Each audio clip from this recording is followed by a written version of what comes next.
in this special edition of Faces of Fulton. I never saw myself being a victim. In a moment, her entire life changed. I remember thinking to myself, this can't be real. He wouldn't shoot me. A Fulton County prosecutor who once fought for victims suddenly found herself fighting for her life. It's like you have to learn to live life in a whole new way all over again. And now, for the first time, April Ross sits down for an exclusive extended interview with a message for other victims of domestic violence.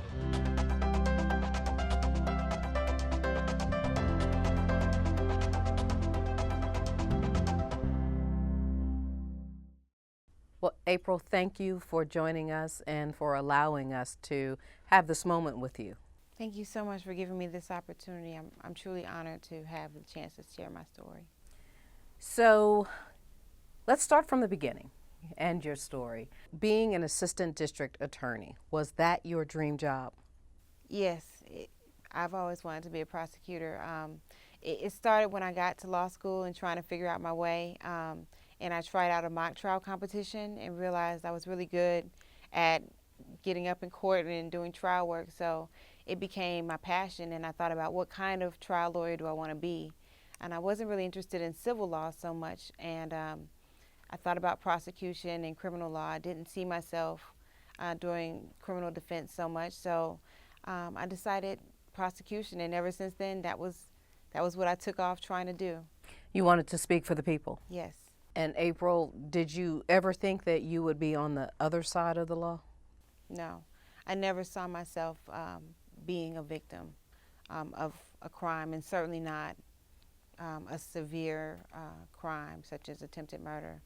I used to do volunteer work when I was in law school, getting temporary protective orders for domestic violence victims. When I got to Fulton County as a district attorney, I thought, certainly I know enough to keep myself out of harm's way. I know signs, and so I never would have seen anything like this coming in my life. So April, what happened on that day? That day, I was running errands in the morning with a friend, a good friend of mine named Lee Haley. We were on the way back. I was dropping him off at his house and getting ready to head to work. It was a day like any other. I mean, we all wake up in the morning. No one's ever expecting the worst. You just go on about your life. And as I was sitting in front of Lee's house, we were talking about some things. He was kind of distraught about something. And I looked up into the passenger window, and I saw the body of my husband.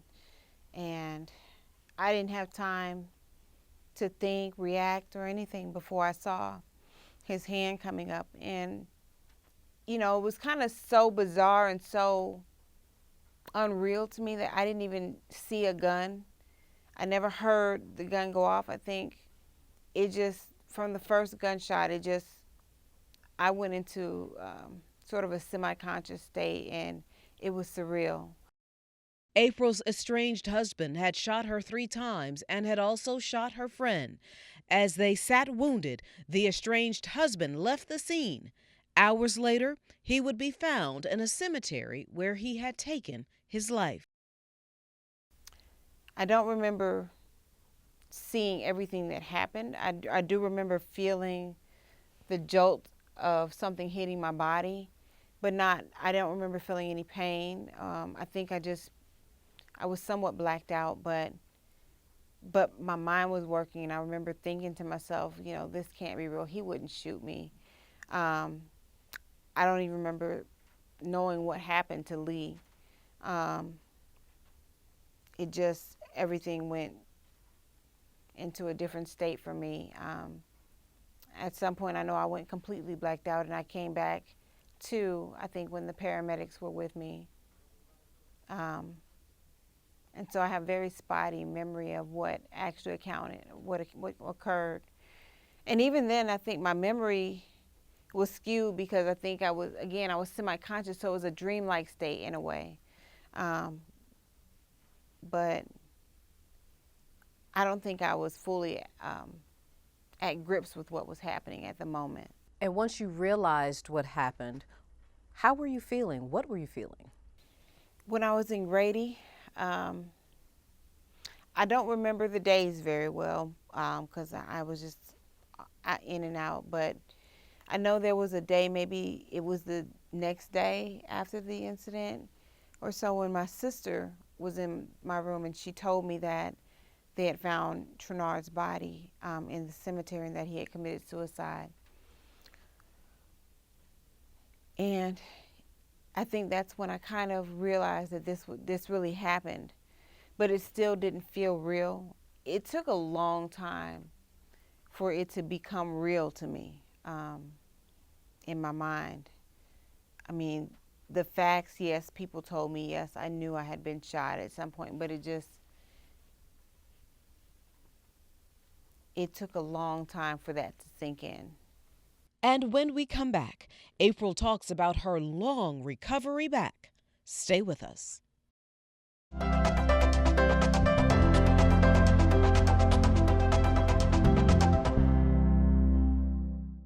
So talk to us now a little bit about your recovery. At Grady, I don't remember much. You know, I was off and on in consciousness. I have very spotty memory. And the interesting thing is, immediately after, you would think someone's been shot 3 times, um, you'd be in a lot of pain, or you'd have a lot of memories of pain and just being in discomfort. I don't have memory of that. I don't even remember, I don't think I knew I was paralyzed while I was at Grady. I know that my parents came to me maybe a week or so of me being in Grady and told me that the Shepherd Center wanted me, and that I will be a good candidate for the Shepherd Center. I didn't know what the Shepherd Center was. I didn't know what they did. I didn't know it was a place for spinal cord injury rehabilitation. I just knew, hey, I want to get out of Grady, so that's fine. I had no idea how long I was going to have to be there or anything. And so when I got to Shepherd, that's when sort of the realization of, I have a spinal cord injury, I'm paralyzed from the chest down, and all of the things that come with that kind of injury, all of that information and knowledge kind of started coming to me at the Shepherd Center. But even then, to me, it was, a no-brainer. This is temporary. This is something I'm just got to get through this. This is just for now. All the way. And it, And get the left the arm challenges out from underneath. of being paralyzed. But being at the Shepherd Center was the biggest blessing to me, because they really help you understand it. They help you with what you have, what kind of movement you have, and help you maximize that. And the strength and the focus that they give you. I mean, it was such a positive place to be in for me. It's easy to sink into a dark place when you realize, major functions of your body just don't work anymore. So talk to me about those dark moments. What did you do to get through? I went through a lot of hard times, and this wasn't just while I was at Shepherd. It continued when I got home. I had days where I wondered, why did I survive? I don't, thinking I don't want to live like this. You remember your life as it was, all the things you could do, and it's like you have to learn to live life in a whole new way all over again. I remember sitting down at the 4th of July. They gave me a pass to leave Shepherd for the day and go spend it with my family. And my 2 nephews, who were at the time 6 and 8, were there and trying to eat. And my hands, as a result of being paralyzed from the chest down, I have limitations in my hands. And trying to eat, I was spilling food everywhere. And I remember feeling so humiliated. My nephews, who are children, can sit and eat a meal without creating a mess, and I'm sitting here eating like a toddler. So things like that, it was just hard to cope with.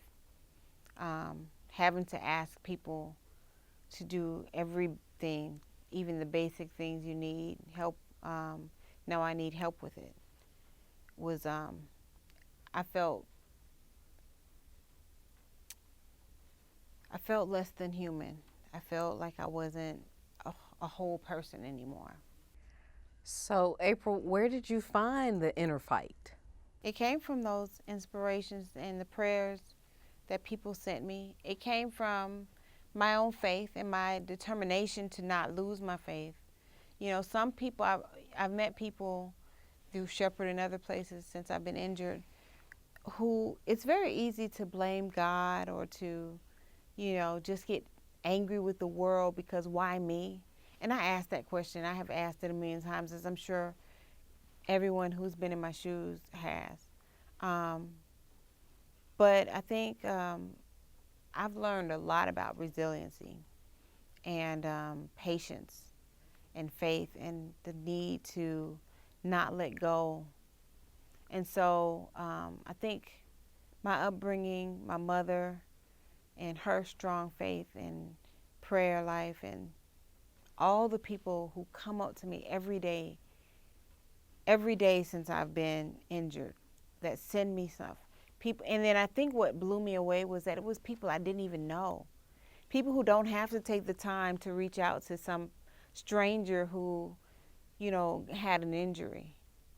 And to see that there's people out there with that kind of love and that kind of belief and faith, and just, I'm going to reach out to a stranger and just touch her. That kept me from slipping away into the dark places.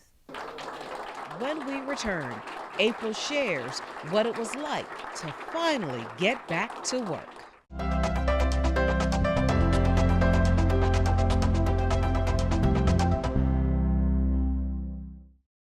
So, what was it like coming back to work to the Fulton County District Attorney's Office?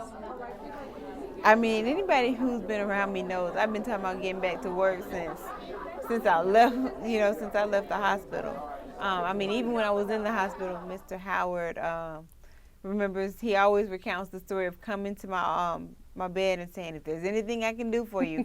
And I was thinking, oh, I need that raise because I'll be back soon. So it was so exciting to be back to work and to feel like I can finally get back to doing what I've been wanting to do since I graduated law school, and to start making a difference, and now with a new determination to prove that I can do it, and to prove that people, you know, you have a setback in life, and you know, or even a disability, a severe disability like mine, it doesn't have to stop you from pursuing your dream and for fighting for what you believe. And so being back at work, that's what this represents to me, just not giving up on my dream. And now your whole life's work will be to help women who may find themselves in some sort of domestic violence situation. What will you be doing? Well, my first project at work is dealing with legislation. We want to try to make it harder for perpetrators of domestic violence to have access to and purchase firearms that could later be used against the victims that they abuse. And that's just one thing. I also want to try to propose a legislation that's going to be a new idea. It's not anywhere else been done. But I want to kind of help if there's a situation where divorce has been filed or legal separation has been filed, or protective orders as well, but particularly divorce and separations. If a person goes and purchases a firearm right after the filing of a divorce, not necessarily preventing that person from having the firearm, but I think there should be a process in the middle where this person has to go before a judge to get an order before they can purchase that firearm, and that would also have the effect of giving the other spouse notice, which may, you know, help them, you know, give them a signal that there may be something. So let's go back now and talk about signs. Were there signs? People want to know. Did you see this coming? I wouldn't go as far as to say there were signs that would lead me to believe or to predict the incident that happened on April 25th, 2014. I think that had I known or been able to recognize those signs earlier, I might have gotten out that relationship a lot sooner, which may have prevented him from going to that extreme at the point that he did. So, what would you tell young women and men about noticing the signs of an unhealthy relationship? I know we talk a lot about physical domestic violence, and I think that is a severe problem, and I want to address that as well in the work that I do. But I also want people to expand their way they think about abusive relationships and remember that there's other types of abuse that are just as severe and just as captivating to the victim of the abuse, and that keeps them kind of stuck in that relationship. And that's another big part of my message.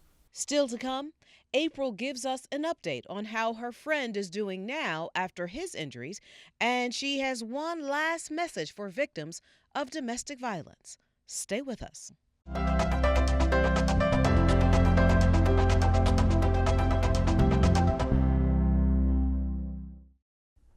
So, how is your good friend Lee doing now? He too was injured in this incident. Lee is doing very well. He's a very strong person, and he's a very loving person. So I've learned from him, it was a moment in time where I wanted to hate Trenard. But hatred can eat you. It can eat you, and it can turn you bitter, and it can stop you from progress. And Lee has helped me to pray. He's helped me to let go of hate and sort of turn the other cheek. He's wanted to be very supportive of me from the beginning. And at first I pushed him away after the shooting. I felt guilty because I felt like Lee would never have been shot if he wasn't there with me that day. And I kind of felt like, I dragged him into my big old mess of my divorce and my issues with Trenard. But he fought and insisted that he was going to be by my side and supportive of me in my endeavors since the incident, and that he wanted to help me with my recovery. And he made a full recovery as well. He's healthy and strong and running around all over Atlanta, just like before. So I'm thankful to God that he made that recovery. So, what have been some of the lighter moments in your new, you call it the super duper chair? Well, I call it funny. My mom might not think so, but I've had a lot of rolling practice on the walls and the doors in her house. So this chair can get pretty fast. I've gone up to 5.5 miles an hour, which is pretty fast when you're moving around in the house. I've had my share of accidents and crashes and scary moments, tipping over in the chair and scaring the bejesus out of everybody in the house. So, are you able to do some of the things that you used to do before this incident? For the most part, I go out on, dates. I do the friend. Me and my girlfriend still try to get out. I go to movies a lot. I've become a big movie buff. One thing I haven't done since my injury, which I've been dying to do, is go out for some all-you-can-eat crab legs. But I can't crack the shells, so I've been holding back. I've got to figure out a way to get the crab legs out the shells so I can go enjoy my crab leg dates. And April, finally, what message do you want to leave with people? My message is that life knocks you down sometimes in ways you can never anticipate. But as long as God still left a breath in you, you can get back up. And you can make something of it and turn lemons into lemonade. And that's the best way to live. April asks that we end this program with information for victims of domestic violence. 24-hour hotlines are available through these programs. And of course, if you are in immediate danger, please call 911. For this edition of Faces of Fulton, I'm Shania Chavis.